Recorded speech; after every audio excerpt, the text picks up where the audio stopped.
ইয়া আইয়ুহাল্লাযীনা আমানু কুলু মিম্মা ফিল আরদি হালালান তাইয়্যিবা, হে ঈমানদারগণ, তোমরা পৃথিবীতে আল্লাহ পাক তোমাদের জন্য যে হালাল এবং পবিত্র যে বস্তুটা রেখেছেন সেইটাই তোমরা ভক্ষণ করো বলে সুবহানাল্লাহ।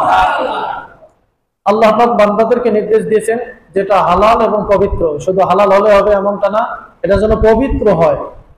সম্মানিত ভাইরা, এরপর আল্লাহ পাক বলেছেন ওয়ালা তাত্তাবিউ খুতুওয়াতিশ শাইতান, আর ইনকাম করতে গিয়ে তোমরা শয়তানের পদাঙ্ক অনুসরণ করো না।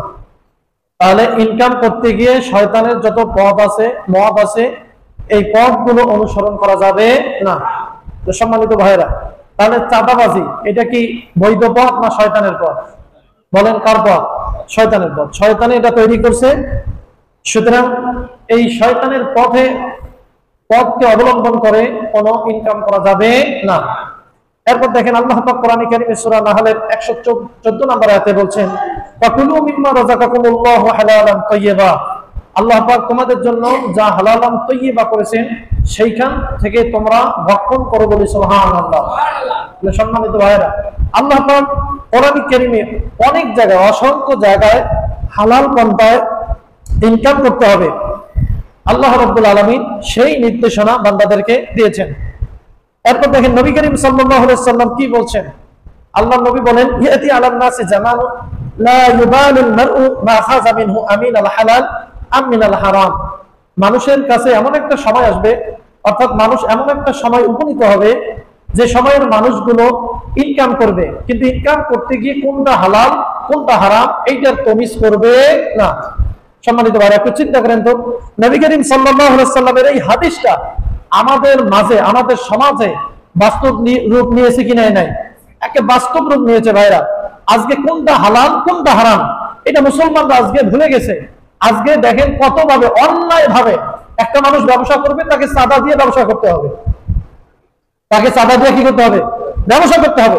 আবার যারাই চাঁদা নেয় তারাও কিন্তু মুসলমান, তারাও কি মুসলমান। নবী করিম সাল্লাল্লাহু আলাইহি সাল্লাম বলছেন যে মানুষ ইনকাম করবে, হালাল হারামের কোনো তমিজ করবে না। এরপরে দেখেন আমরা এই যে হালাল এবং হারামের পন্থা, এগুলোর অনেক স্বরূপ আছে, মানে হারাম পন্থা ইনকামের অনেকগুলো রাস্তা আছে।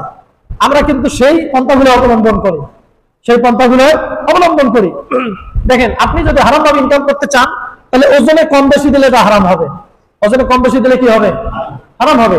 আল্লাহ পাক কোরআন কারীমের ভিতরে বলছে ওয়াইলুল লিল মুতাফফিফিন আল্লাযীনা ইযা কালু আলান নাসি ইস্তাওফুন ওয়া ইযা কালুহুম আও ওয়াজানুহুম ইখসিরুন। আল্লাহ পাক বলেন জাহান্নাম হচ্ছে তাদের জন্য, দুর্ভোগ হচ্ছে তাদের জন্য যারা ওজনে কম বেশি করে। ওজনে কম বেশি করে যারা, ভাইরা চিন্তা করেন, যারা ব্যবসায়ী আছেন ওজনে কখনো কম বেশি করা যাবে না। দেখেন সেই সময় এই যে মদিনার মানুষদের ভিতরে এটা স্বভাব ছিল যে তারা যখন মানুষকে মেপে দিত, মেপে দেওয়ার সময় একটা তাদের কি থাকতো? পাল্লা থাকতো। আবার যখন মানুষের কাছ থেকে মেপে নিত তখন আরেকটা পাল্লা দিয়ে মাপ দিয়ে নিত। দেখবেন আমাদের সমাজে যারা বিশেষ করে ধানের ব্যবসা করে এদের পাল্লা থাকে কি, মানে নেওয়ার সময় বেশিটা নেওয়ার চিন্তা করে আর দেওয়ার সময় কমটা দেওয়ার চিন্তা করে। ভাইরা, এই পন্থায় ইনকাম করলে এই ইনকামটা কি হবে? হারাম হবে। এরপরে দেখেন যাকাতের সম্পদ যদি কেউ গোপন করে রাখে, যাকাত যদি আদায় না করে, তাহলে তার সম্পদটাও কি হবে? হারাম হয়ে যাবে। আল্লাহ পাক বলছেন, নবী করিম সাল্লাল্লাহু আলাইহি ওয়াসাল্লাম বলেন আলাম ইয়ামনাউ যাকাত আমওয়ালিহিম ইল্লা মুনিআল কতরা মিনাস সামা ওয়ালাউল বাহাইমু লাম ইউনকারু। আল্লাহ নবী বলেন যদি তোমরা সম্পদের যাকাত আদায় না করো তাহলে আল্লাহ পাক আকাশের বৃষ্টি বন্ধ করে দিবেন। নাউজুবিল্লাহ বলেন। সম্মানিত ভাইরা, চিন্তা করেন, যাকাত না দিলে আল্লাহ পাক বৃষ্টি বন্ধ করে দেন। সুতরাং আপনি যদি যাকাতের সম্পদ, এই যাকাত যদি আপনি আদায় না করেন আপনার পুরো সম্পদটাই হারাম হয়ে যাবে। এরপরে দেখেন নবী করিম সাল্লাল্লাহু আলাইহি সাল্লাম বলেন যে আমরা দেখেন সুদের মাধ্যমে ইনকাম করি। সুদের মাধ্যমে ইনকাম করে না অনেকে? নবী করিম সাল্লাল্লাহু আলাইহি সাল্লাম বলেন যারা সুদের মাধ্যমে ইনকাম করে লাআনা রাসূলুল্লাহ সাল্লাল্লাহু আলাইহি সাল্লাম আকিলার রিবা ওয়া মুকিলাহু ওয়া কাতিবাহু ওয়া শাহিদাইহি ওয়া ক্বালাহুম সাওয়া। আল্লাহ নবী বলেন যে ব্যক্তি সুদ খায় কাউকে খাওয়ায়, অর্থাৎ যে সুদের লেনদেন করে এবং যে সুদ দেয়। এরপর আল্লাহ নবী বলেন যে ব্যক্তি সুদের লেখালেখি করে এবং সুদের যে ব্যক্তি সাক্ষী থাকবে, এই চার ধরনের ব্যক্তির উপরে নবী করিম সাল্লাল্লাহু আলাইহি সাল্লাম লানত করেছেন বলে নাউজুবিল্লাহ। আমরা দেখা যায় অনেকে সুদ খায় না, ঠিক আছে, কিন্তু সুদের সাক্ষী থাকে, আছে না? সুদের সাক্ষী থাকে। ভাইরা, সুদের সাক্ষী থাকাও যাবে না, এমনকি সুদের লেখালেখিও করা যাবে না। এজন্য সুদী ব্যাংকে চাকরি করা সম্পূর্ণরূপে হারাম। সুদী ব্যাংকে চাকরি করা কি হারাম, কারণ আপনি সরাসরি সুদের লেখালেখি করতেছেন। তবে ভাইরা, যতদিন আপনি হালাল পন্থায় না থাকে, মনে মনে ঘৃণা নিয়ে এই চাকরি করবেন, এবং আপনাকে সর্বোচ্চ চেষ্টা করতে হবে এই চাকরি থেকে যতদূর পারেন আপনি এই চাকরি থেকে মুক্ত হয়ে হালাল কোনো চাকরিতে যুক্ত হবেন। তারপরে দেখেন, ঠকবাজি এবং জুয়া চুরির মাধ্যমে মানুষ ইনকাম করে না, করে ঠকবাজির মাধ্যমে। আল্লাহ নবী বলেন, মান গাশশা ফালাইসা মিন্না, যে ব্যক্তি ঠকবাজি করবে, মানুষের সাথে প্রতারণা করবে, সেই ব্যক্তি আমার উম্মত হতে পারে না। এজন্য ভাইরা তারা ব্যবসা করে, মানুষকে ঠকবাজি করা যাবে না। প্রতারণা করে আপনি একটা পণ্য বিক্রি করতে পারবেন না। এরপর দেখেন, মানুষ উৎকোচ গ্রহণ কিংবা ঘুষ গ্রহণের মাধ্যমে ইনকাম করে না। বড় বড় অফিসাররা ঘুষ ছাড়া কোনো কথাই বলে না। নবী করিম সাল্লাল্লাহু আলাইহি ওয়াসাল্লাম বলছেন, দেখেন, লাআনা রাসূলুল্লাহ সাল্লাল্লাহু আলাইহি ওয়াসাল্লাম লাআনা রাসূলুল্লাহ সাল্লাল্লাহু আলাইহি ওয়াসাল্লাম আর-রাশি ওয়াল মুরতাশি, যে ব্যক্তি ঘুষ দেয় আর যে ব্যক্তি ঘুষ নেয়, দুইটার উপরে আল্লাহর নবী লানত করেছেন বলে নাউজুবিল্লাহ। এরপর দেখেন ভাইরা, মানুষ আরো কত ভাবে, এরপর মানুষের সম্পদ আত্মসাৎ করে না। যার একটু ক্ষমতা আছে, অবৈধভাবে যে দুর্বল তার সম্পদ আত্মসাৎ করে। নবী করিম সাল্লাল্লাহু আলাইহি ওয়াসাল্লাম বলছেন, মাইয়াকুল বিয়াতি বিমা গাল্লা ইয়াউমাল কিয়ামাত, আপনি যদি এই দুনিয়ার জীবনে কারো সম্পদ আত্মসাৎ করেন, তাহলে ওই সম্পদ নিয়ে কিয়ামতের ময়দানে আপনাকে উঠা লাগবে। একটু চিন্তা করেন তো, আপনি অন্যায়ভাবে কারো 1 টাকা খাইছেন, এই টাকাটা সাক্ষী হিসেবে কিয়ামতের ময়দানে আপনার উঠে যাবে। টাকা কি হিসেবে উঠবে? সাক্ষী হিসেবে। এই সম্পদটা সাক্ষী হিসেবে উঠে যাবে। সম্পদ কিয়ামতের ময়দানে, ওই টাকাটা কিয়ামতের ময়দানে আপনার বিরুদ্ধে আল্লাহর দরবারে সাক্ষী দিবে বলে নাউজুবিল্লাহ। এখন আপনি কারো 1 টাকা মাইরা খাইছেন, এই টাকা যদি কিয়ামতের ময়দানে, মানে যদি তো না, অবশ্যই এইটা সাক্ষী দিবে আল্লাহর দরবারে। বাঁচার কোনো পথ আছে ভাইরা? বাঁচার কোনো পথ নাই।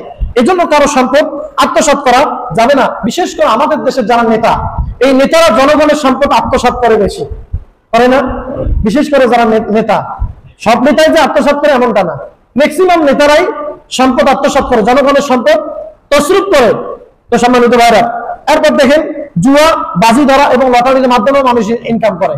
লটারির মাধ্যমে ইনকাম করে, যে আমাদের দেশে লটারি হয়, আপনি 10 টাকা দিয়ে একটা টিকিট কাটছেন, পাইলেন 1 লক্ষ টাকা, এমন হয় কি হয় না? এর মাধ্যমে ইনকাম করলেন, এটা হচ্ছে কি হারাম। এরপরে জুয়ার মাধ্যমে ইনকাম করা, এটাও হারাম। আল্লাহ পাক বলেছেন, ইয়া আইয়ুহাল্লাযীনা আমানু ইন্নামাল খামরু ওয়াল মাইসির ওয়াল আনসাব ওয়াল আজলাম রিজজুম মিন আমালিশ শাইতান ফাজতানিবুহু লাআল্লাকুম তুফলিহুন। আল্লাহ পাক বলেন, নিশ্চয় মদ, জুয়া, মূর্তি পূজা এবং লটারি এগুলো হচ্ছে শয়তানের কর্মকাণ্ড, সুতরাং তোমরা যদি এগুলো পরিহার করো অবশ্যই সফলতা লাভ করবে বলে সুবহানাল্লাহ। তাহলে সম্মানিত ভাইরা, মানুষ জুয়ার মাধ্যমে ইনকাম করে। এখন জুয়ার অনেকগুলো ভ্যারাইটিস বের হয়েছে, অনেক ভেরিয়েশন বের হয়েছে। এখন জুয়া খেলার মানুষ, মানে এখন আগে দেখতাম যে তাসের মাধ্যমে জুয়া খেলা, এইটা কমছে। এখন মানুষ মোবাইলে জুয়া খেলা, বাজি ধরে, IPL BPL হয়, বাজি ধরে যে এই 6 বলে যদি 6 ছক্কায় মারে, আমি বাজি ধরলাম 1 লাখ টাকা। মানে তুই কত টাকা বাজি ধরবি? আছে না এরকম? আমার এটা সম্পূর্ণরূপে হারাম। বাজির মাধ্যমে, জুয়ার মাধ্যমে ইনকাম যেটা করবেন, এটা কি হারাম। একথা মনে রাখবেন ভাইরা। কিন্তু দুঃখের বিষয়, আজকে আমাদের সমাজ ব্যবস্থা এখন এমন হয়ে গেছে, বিশেষ করে যুবকরা আজকে বাজির মাধ্যমে যেভাবে জুয়া খেলাচ্ছে ধারণার বাইরে। এরপরে এখন বের হয়েছে ক্যাসিনো। ক্যাসিনো আছে না? মানে আপনি রাতারাতি কোটিপতি হয়ে যেতে পারেন, আবার রাতারাতি ভোগীরও হয়ে যেতে পারেন ক্যাসিনোর মাধ্যমে। তো সম্মানিত ভাইরা, এই জুয়া চুরি, ক্যাসিনো, বাজি ধরা, লটারি, এর মাধ্যমে আপনি যত ইনকাম করবেন সবটাই হচ্ছে শয়তানের পথে, সবটাই হচ্ছে শয়তানের কর্মকাণ্ড। যত ইনকাম করবেন হারাম ইনকাম বলে নাউজুবিল্লাহ। তাহলে সম্মানিত ভাইরা দেখেন, এরপরে কসম করার মাধ্যমে অনেকে পণ্য বিক্রি করে। কসম করে, অনেক দোকানদার ভাই আছে মিথ্যা কসম করে পণ্য বিক্রি করে, এটাও কিন্তু হারাম। এভাবে কোনো পণ্য বিক্রি করা কিংবা মিথ্যা কথা বলে কোনো পণ্য বিক্রি করা যাবে না। নবী করিম সাল্লাল্লাহু আলাইহি ওয়াসাল্লাম বলেন, আল হিলফু মান ফাকাতুল লিসআতি মা হাকাতুল লিরবিহি, কোন ব্যক্তি যদি কসম খেয়ে পণ্য বিক্রি করে, আল্লাহ পাক তার ব্যবসার উপরে যে প্রফিট, যে লাভ, এই লাভের বরকত আল্লাহ পাক কমাই দিবেন বলে নাউজুবিল্লাহ। আল্লাহ বরকত কমাই দিবেন ভাইরা। তো এই জন্য মিথ্যা কসম করে কোন পণ্য বিক্রি করা যাবে না, এটা হচ্ছে হারাম। এরপরে ইয়তীমের সম্পদ কেউ যদি আত্মসাৎ করে, কিংবা মেরে খায়, ওটাও কি হারাম। সম্মানিত ভাইরা, এরপর আমাদের সমাজে আরেকটা অপরাধ আমরা কম বেশি করে থাকি, এইটা যে অপরাধ আমরা জানি না। অনেকে নজরদারি করে, মানে স্টক বিজনেস করে। আপনি ধান, চাল, গম এগুলোকে 40 দিনের বেশি স্টকে রাখতে পারবেন না, 40 দিনের বেশি কি রাখতে পারবেন না স্বাভাবিক অবস্থায়। আর যদি মানুষের মধ্যে দুর্ভিক্ষ দেখা যায় কিংবা খাদ্যের সংকট দেখা যায়, এগুলো আপনি স্টকে রাখতে পারবেন না, যাবে না। নবী করিম সাল্লাল্লাহু আলাইহি ওয়াসাল্লাম বলেন, মানে তাকারা হুয়া খাতি, যে ব্যক্তি স্টক বিজনেস করে, স্টক করে রাখে খাদ্য বিশেষ করে, সেই ব্যক্তি হচ্ছে পাপী। সে ব্যক্তি কি পাপী। এজন্য আপনি কোনো খাবার গুদামজাত করে রাখতে পারবেন না, যে দাম যখন বাড়বে তখন কি করব, বিক্রি করব। নবী করিম সাল্লাল্লাহু আলাইহি ওয়াসাল্লাম বলেন, মানে তাকারা তাআমান 40 লাইলাতান ফাকাদ বারিয়া মিনাল্লাহি ওয়া বারিয়া আল্লাহু তাআলা মিনহু। আল্লাহ নবী বলেন, কোন ব্যক্তি যদি কোন খাদ্য 40 দিনের বেশি গুদামজাত করে রাখে, তাহলে আল্লাহ পাক ওই ব্যক্তির সাথে সম্পর্ক ছিন্ন করবেন। আল্লাহ পাক কি করবেন, ব্যক্তির সাথে সম্পর্ক ছিন্ন করবেন। এজন্য ভাইরা, খাদ্যের যদি সংকট না হয়, খাদ্যের সংকট তৈরি করার উদ্দেশ্যে কোন রকমের খাদ্য দ্রব্য এটাকে গুদামজাত করে রাখা যাবে না। এরপরে আমাদের সমাজে বর্তমানে যেভাবে সবচেয়ে বেশি যে অপরাধটা এখন সমাজে দেখা যাচ্ছে, ফেসবুকের পাতা খুললেই যে অপরাধটা এখন দেখা যায়, সেটা হচ্ছে চাঁদাবাজি। সেটা কি বলেন তো, চাঁদাবাজি। আজকে চাঁদাবাজির মাধ্যমে ইনকাম করে আমার দেশের মুসলমান। চাঁদাবাজির মাধ্যমে ইনকাম করে কি করে না?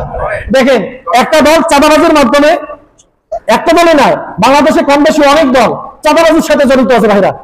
ইসলামী দলগুলো বাদে কম বেশি আর অন্যান্য যে দলগুলো আছে, সেগুলো কি করে চাঁদাবাজির সাথে জড়িত।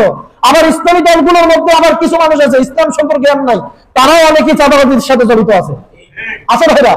তো আমি বলবো, যারা ইসলামী আন্দোলনের সাথে যুক্ত হওয়ার পরে যদি চাঁদাবাজির সাথে জড়িত হন, কিয়ামতের ময়দানে আল্লাহ পাক আপনাকে ডাবল শাস্তি দান করবে। আল্লাহ ডাবল শাস্তি দান করবেন ভাইরা। সুতরাং, কারণ আপনি ইসলামের লেবাস লাগায় যদি চাঁদাবাজি করেন, এটা আরো বেশি অপরাধ, এটা আরো বেশি কি অপরাধ। তো সুতরাং ভাইরা, কোন মুসলমান চাঁদাবাজি করতে পারে না।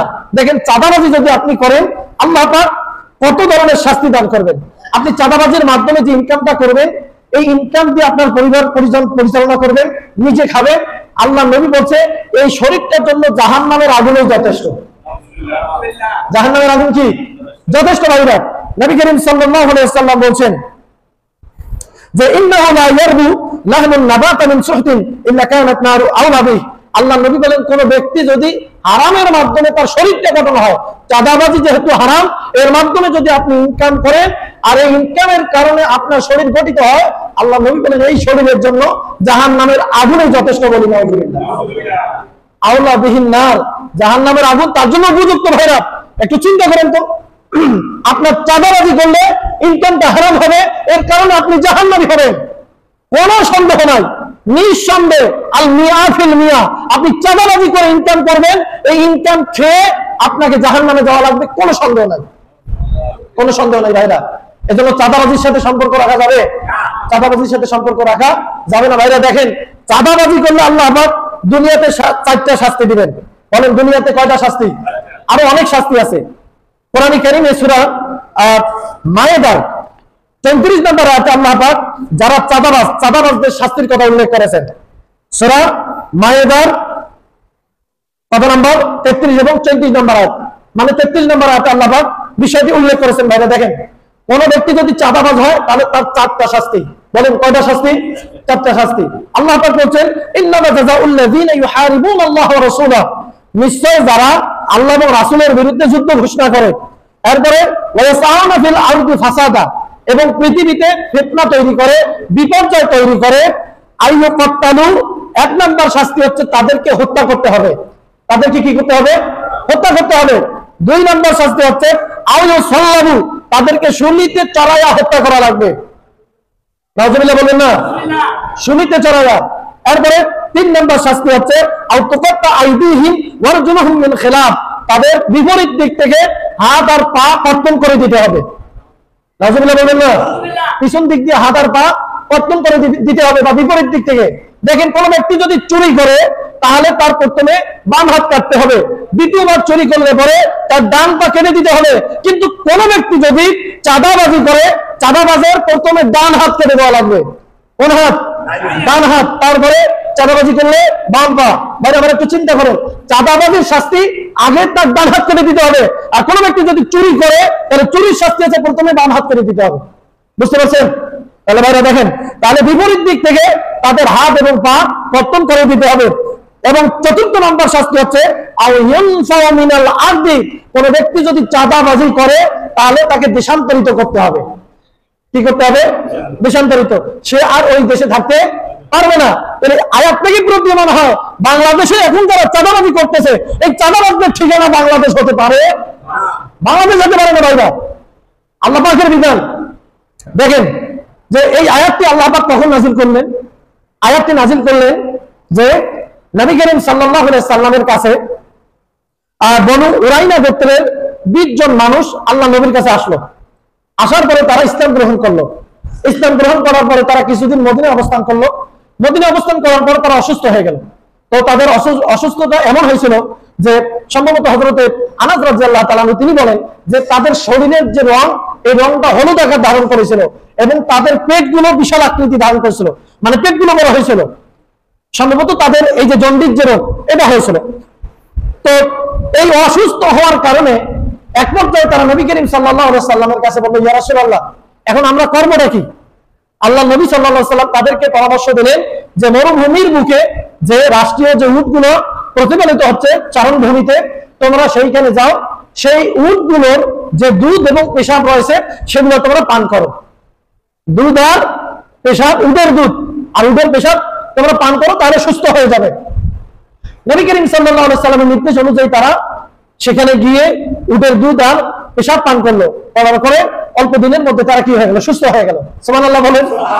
তাহলে সম্মানিত ভাইরা, তাহলে চিকিৎসার ক্ষেত্রে দেখেন, যদি একটা ওষুধ আপনি না পাচ্ছেন, আপনার জীবন বাঁচার ক্ষেত্রে কোন নাপাক বস্তু দিয়ে আপনি চিকিৎসা করতে পারেন।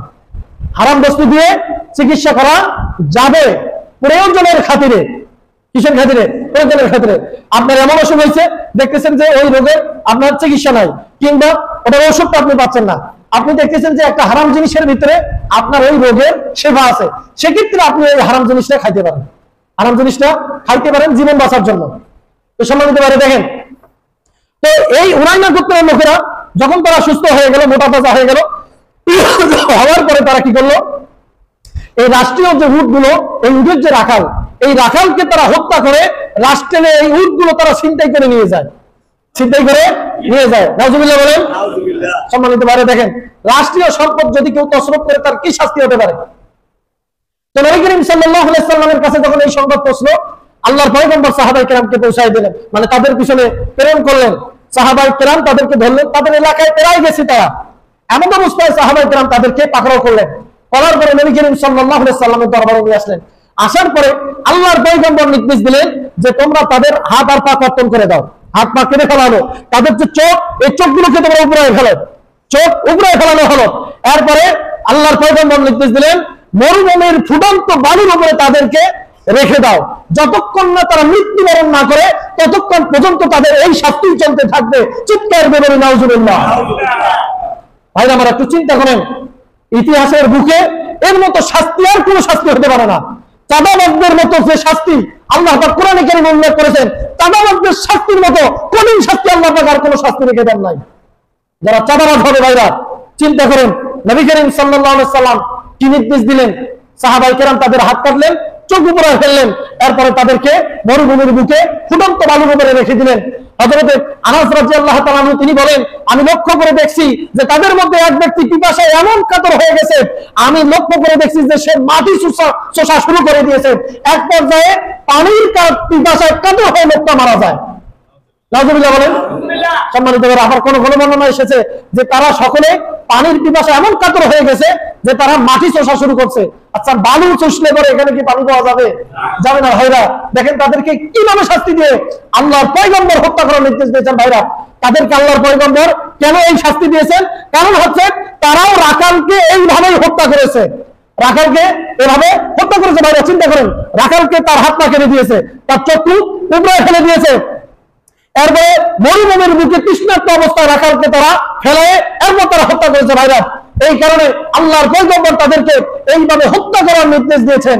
এখান থেকে প্রতীয়মান হয় যে সোহাগকে পাথর নিক্ষেপ করে চাঁদাবাজকে হত্যা করেছে, বাংলাদেশে তাদের আর কোনো শাস্তি নাই, একটাই শাস্তি, তাদেরকে পাথর চাঁদা দিয়া পাথর নিক্ষেপ করে হত্যা করতে হবে। এটাই হচ্ছে আল্লাহর বিধান, এটাই আল্লাহর বিধান। ভাইরা, আল্লাহর এই বিধান যদি আজকে বাংলাদেশে থাকতো, আমার মনে হয় বাংলাদেশ চাঁদা মুক্ত 3 দিনের মধ্যে হয়ে যাইত, বেশি দিন লাগতো না। ভাইরা, আল্লাহর এই বিধান প্রয়োগ করে দেখেন, আপনি মানে দুর্বৃত্তর যন্ত্র দিয়ে আপনি একটা চাঁদাবাজ খুঁজে পাবেন না, চাঁদাবাজ খুঁজে পাবেন না। এই শাস্তি দেওয়া যদি চাঁদাবাজদেরকে দেওয়া হয় ভাইরা, কিন্তু দুঃখের বিষয় আজকে তাদের কিনে রিমান্ডে নেয়। মানে প্রমাণ থাকার পর রিমান্ডটা কিসের বলেন তো? কিসের রিমান্ড? প্রমাণ আছে, ভিডিও আছে, ভিডিও যেখানে আছে প্রকাশ্যে হত্যা করতেছে, তাদের আবার কিসের রিমান্ড? তাদের আর কোনো বিচার নাই, একটাই বিচার, তাদেরকে অনুরূপভাবে হত্যা করতে হবে, অনুরূপভাবে হত্যা করতে হবে। ভাইরা, আন্নান নাফসা বিন নাফস ওয়াল আইনা বিল আইন ওয়াল উযনা বিল উযান। এরপরে আল্লাহ পাক বলেন, যদি কেউ কাউকে হত্যা করে তাকে হত্যা করতে হবে। আপনার যদি কেউ একটা চোখ নষ্ট করে দেয়, তারও চোখ নষ্ট করতে হবে। কান যদি নষ্ট করে দেয়, কান নষ্ট করতে হবে। নাক ফাটাই দিলে তারও নাক ফাটাই দিতে হবে। আল্লাহর বিধান, আল্লাহর বিধান। ভাইরা, কিন্তু দুঃখের বিষয় আজকে চাঁদাবাজরা আমাদের দেশে চাঁদাবাজি করতে গিয়া মানুষকে হত্যা করে, আবার বাংলাদেশে তাদের কোনো বিচারে নেই। তাহলে নাম সাম বিচার, ক্ষমতার জোরে আইনের ফোক ফাঁকর দিয়া দেখবেন তারা ঠিকই বের হয়ে যাবে। আপনারকে যে হত্যা করছে, সে আপনার হত্যার যারা আসামি তাদের কি ফাঁসিয়েছে? বলেন হয়েছে ভাইরা? ওরা ফাঁক ফাঁকর দিয়ে বের হয়ে যাবে ভাইরা। এটা হচ্ছে বাংলাদেশের আইন। অথচ আল্লাহর বিধান কি তারা বর্বর বলে? আল্লাহর বিধান হচ্ছে যৌক্তিক, আল্লাহর বিধান যৌক্তিক। আল্লাহর বিধান যদি প্রতিষ্ঠিত থাকে, ইনশাআল্লাহ কোন চাঁদাবাজ বাংলার জন্য খুঁজে পাওয়া পাবে না। সম্মানিত ভাইরা, তাহলে যারা চাঁদাবাজ হবে তাদের এই আয়াত থেকে প্রতীয়মান হয় শাস্তি হবে কয়টা? বলেন, শাস্তি হবে কয়টা? 4টা শাস্তি হবে ভাইরা। ইমাম আবু হানিফা রাহমাতুল্লাহ আলাইহি বলছেন, চাঁদাবাজি করতে গিয়ে যদি সে কাউকে হত্যা করে তাহলে তাকে হত্যা করতে হবে। চাঁদাবাজি করতে গিয়ে সে যদি সম্পদ হনন করে এবং মানুষটাকে হত্যা করে, তাহলে এমত অবস্থায় তাকে শুলিতে চড়াইয়া হত্যা করতে হবে। চাঁদাবাজি করতে গিয়ে যদি শুধু চাঁদাবাজি করছে, সম্পদ হনন করে নিয়েছে, মানুষ হত্যা করে নাই, এমন অবস্থায় তার শাস্তি হচ্ছে বিপরীত দিক থেকে তার হাত আর পা কেটে দিতে হবে। বুঝতে পারছেন ভাইরা? আর চাঁদাবাজি করতে গিয়ে সম্পদ লুণ্ঠন করে নাই, মানুষ হত্যা করে নাই, খালি ভয় দেখাইছে, তাহলে ওই দেশের ওই লোক আর দেশে থাকতে পারবে না, তাকে নির্বাসিত করতে হবে। বাংলাদেশে তার আর কোনো জায়গা হতে পারে না। 4টা শাস্তি হচ্ছে ভাইরা চাঁদাবাজের। দেখেন এই চাঁদাবাজদের শাস্তির ব্যাপারে নবী করিম সাল্লাল্লাহু আলাইহি সাল্লাম কি বলছেন দেখেন। সহিহ মুসলিমের হাদিস 140 নম্বর হাদিসে নবী করিম সাল্লাল্লাহু আলাইহি সাল্লাম থেকে বর্ণিত হাদিস, হযরত আবু হুরায়রা রাদিয়াল্লাহু তাআলা আনহু হাদিসটি তিনি বর্ণনা করেছেন। তিনি বলেন, এক ব্যক্তি নবী করিম সাল্লাল্লাহু আলাইহি সাল্লামের দরবারে আসলো। নবী করিম সাল্লাল্লাহু আলাইহি সাল্লামের দরবারে আসার পরে আল্লাহ নবী সাল্লাল্লাহু আলাইহি সাল্লামকে বলল, ইয়া রাসূলুল্লাহ ইন্নী ইযা আতা আহাদুন ইয়াকতুবু মালি, যে কোন ব্যক্তি যদি আমার কাছে আসে, আসার পরে আমার কাছে চাঁদাবাজি করে, অর্থাৎ আমার কাছে আমার সম্পদ দাবি করে বসে। বুঝতে পারছেন? সরাসরি চাঁদাবাজির কথা হাদিসে উল্লেখ আছে ভাইরা। দেখেন যে কোন ব্যক্তি আমার কাছে আসলো, আসার পরে আমার কাছে চাঁদা দাবি করে বসলো। ইয়া রাসূলুল্লাহ, আপনি আমাকে বলেন এমন অবস্থায় আমি করবোটা কি? উসাল্লিমু লাহু মালি, আমি কি আমার সম্পদ তাকে দিয়ে দেবো? চাঁদাবাজ আমার কাছে আসছে, একটা অ্যামাউন্ট হচ্ছে, আমি কি আমার এই সম্পদটা তাকে দিয়ে দেবো? ইয়া রাসূলুল্লাহ, নবী করিম সাল্লাল্লাহু আলাইহি সাল্লাম লোকটাকে বললেন যে লা তুসাল্লিম মালাক, তুমি তোমার সম্পদ তার কাছে অর্পণ করবে না। সুবহানাল্লাহ বলবেন না? তোমার সম্পদ তার কাছে অর্পণ করবে না। অর্থাৎ কোন চাঁদাবাজ যদি তোমার কাছে চাঁদা দাবি করে, তাহলে কখনোই তুমি তোমার সম্পদ তাকে দিবে না। তখন লোকটা বললেন, ইয়া রাসূলুল্লাহ, সেই লোকটা যদি আমাকে হত্যা করার জন্য আসে, তাহলে আমি করবোটা কি? যে ফাইন কতালানি, সে যদি আমাকে হত্যা করতে চায়, হত্যা করে, তাহলে আমি কি করবো? নবী করিম সাল্লাল্লাহু আলাইহি সাল্লাম বললেন যে ফাকতুলহু, সেই চাঁদাবাজ যদি তোমাকে হত্যা করতে উদ্যত হয়, তাহলে তুমি তাকে হত্যা করবে। সুবহানাল্লাহ বলেন না? তুমি তাকে কি করবে? হত্যা করবে। ভাইরা ভালো করে খেয়াল করেন, আল্লাহর পয়গম্বর নির্দেশ দিয়েছেন, চাঁদাবাজ যদি তোমার কাছে আসে, তোমাকে হত্যা করার, তুমি যদি দেখো যে তোমাকে হত্যা করবে, তাহলে তুমি তাকে হত্যা করে ফেলবে। এরপরে নবী করিম সাল্লাল্লাহু আলাইহি সাল্লামকে লোকটা বলল যে ফাইন কতালানি, ইয়া রাসূলুল্লাহ, লোকটাই যদি আমাকে হত্যা করে ফেলে, আমি তাকে হত্যা করতে পারলাম না, কিন্তু সে আমাকে হত্যা করলো, এমন অবস্থায় আমার কি হবে? নবী করিম সাল্লাল্লাহু আলাইহি সাল্লাম বলেন, ফাতাশহাদু শাহীদান, হে আল্লাহর বান্দা, ওই চাঁদাবাজ যদি তোমাকে হত্যা করে, তাহলে তুমি শহীদ হয়ে যাবে। আল্লাহ দরবারে শহীদ হয়ে উঠে যাবে।